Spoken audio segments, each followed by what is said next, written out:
거지. 먹을 것이나 입을 것을 남에게 구걸해서 생활하는 사람을 일컫는 말.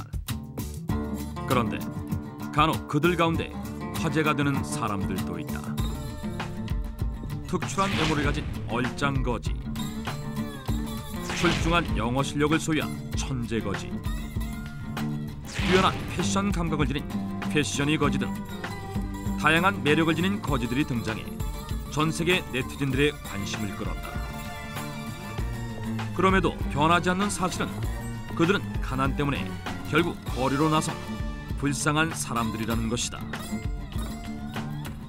그런데 가난한 상황에 처해도 함부로 거지가 될 수 없었으며, 거지가 되려면 반드시 거지 면허증이 있어야 했던 시대가 있었다.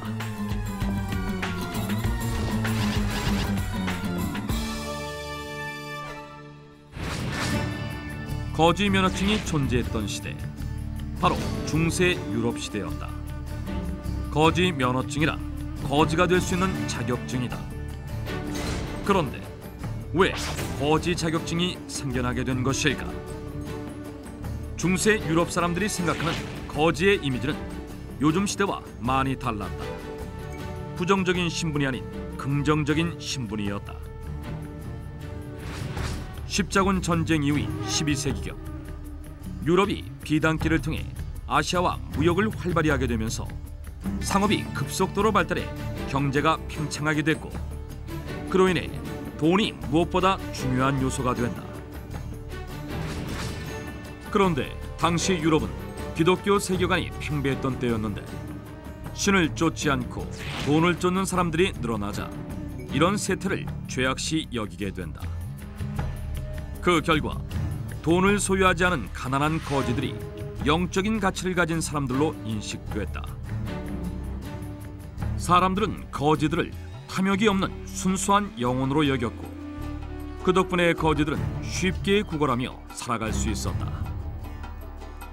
그에 따라서 기독교 정신에 입각해 모든 것을 다 버리고 거지의 삶을 택한 프란체스코나 도미니코와 같은 사람들이 생겨나기도 했다.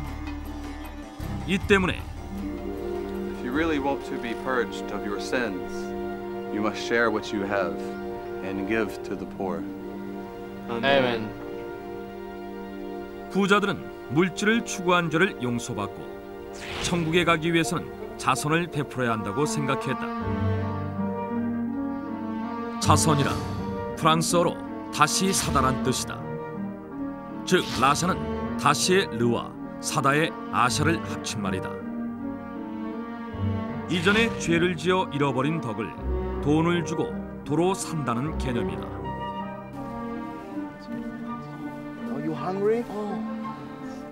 그래서 부자들의 자선이 만개하기 시작했고,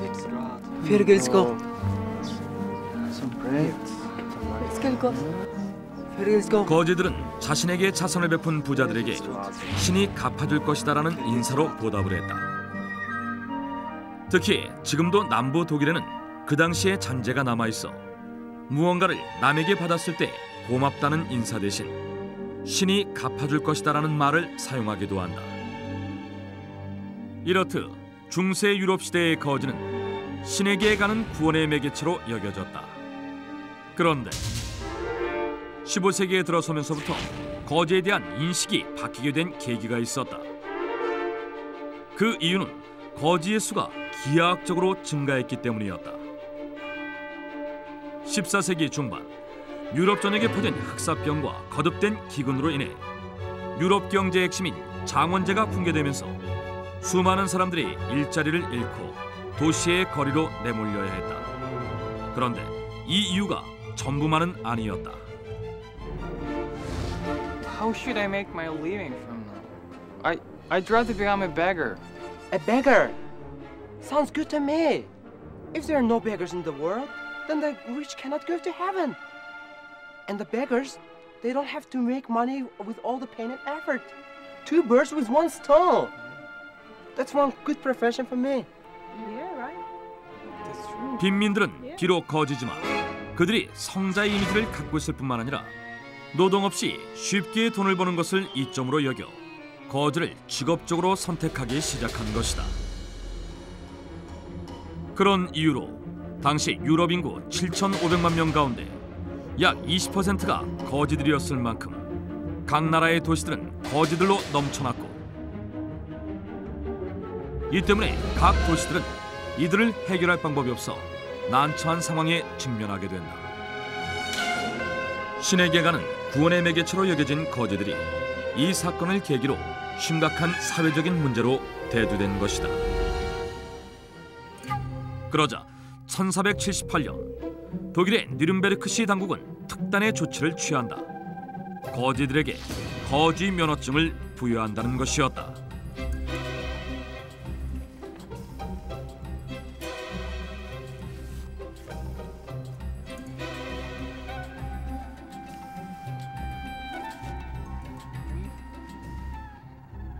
We are authorizing the beggar license to the legal beggars. Authorizing beggars with the license? What on earth is that? It's. I think it's nonsense. You know, it's really where I can understand why you're doing this. 그것이 의미하는 바는 거지 면허증을 소유한 합법적인 거지만이 국어를 할 수 있는 자격을 가진다는 것이다. 즉, 거지 면허증이 없는 사람들은 국어를 할 수 없게 됐다.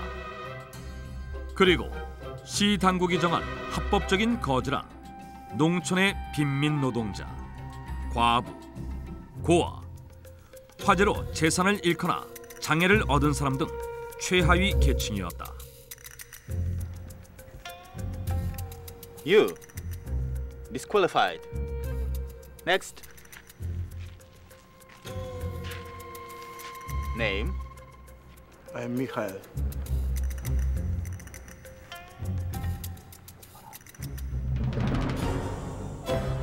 이후 시 담당자는 합법적인 거지에 해당하는 이들에게 거지 면허증을 나누어 줬고, 이들을 거지 대장에 기록하며 6개월마다 실태를 조사했다. 뿐만 아니라 시 당국은 다른 도시에서 온 행여 거지들을 최대한 3일 이상 도시에 머무를 수 없게 규정함으로써 다른 지역의 거지들이 도시로 몰려오는 것을 막았다. 이 제도가 효과를 보자 독일뿐만 아니라 유럽의 전 도시들이 거지 규정을 확정하고 합법적인 거지에 해당한 사람들에게 거지 면허증을 부여해 국어를 허락했다. 거지 면허증이 있어야만이 국어를 할 수 있는 시대가 된 것이었다. 그런데 거지 면허증을 발급받지 못해 하루아침에 거지 생활을 그만둬야 했던 빈민들은 먹고 살기가 막막했던 나머지 결국에는 거지 면허증을 위조하기에 이른다. 그렇게 유럽의 빈민들은 가짜 거지 면허증을 만들어 국어를 하기 시작한 것이다. 결국 가짜 거지 면허증과 진짜 거지 면허증을 구별할 방법이 없자 유럽의 나라들은 이를 통제하기 위해 강력한 법을 만들기 시작한다. 1530년 영국왕 헨리 8세는 거지 면허증 없이 활동한 거지에게 태형과 감금을 행하도록 명을 내렸으며, 2번 체포되면 다시 태형에 처하고 귀를 절반 자르며, 심지어 3번 체포되면 그를 중죄인으로 여겨 사형에 처하도록 했다. 또한 1535년 프랑스 파리 고등법원은 거지 면허증 없이 거지로 활동한 사람은 채찍질을 가하거나 도시에서 추방하도록 했으며, 파리 출신이 아닌 거지는 3일 내에 파리를 떠나도록 명했고, 이를 위반하면 사형에 처한다는 법령을 채택했다. 그런데 이런 법령이 제정되면서 급기야는 신종 직업까지 등장했다.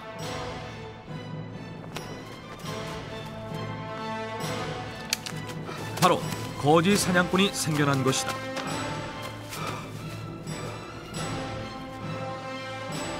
이들은 거지 면허증 위조 등으로 법을 위반한 거지들을 추격해서 잡아내 정부에 넘기는 일을 해 돈을 벌었다. 이런 거지 사냥꾼들의 활약으로 각국의 정부는 더 이상 법을 위반하는 거지들이 없을 거라고 여겼다. 하지만 그럼에도 거지의 수는 계속 증가했고 단속도 어려워지자 결국 17세기에 들어서면서부터 유럽의 나라들은 부고를 전면 금지했고 그와 동시에 거지 면허증을 폐지했다. 그리고 그 후 기존의 거지들을 강제로 수용소에 감금해 노동을 시켰다. 중세 유럽 시대 넘쳐나는 거지들을 통제하게 만들었던 거지 면허증. 거지 면허증 때문에 어떤 빈민은 합법적인 거지가 됐고 어떤 빈민은 불법적인 거지가 되었다는 점이 아이러니하지 않을 수가 없다.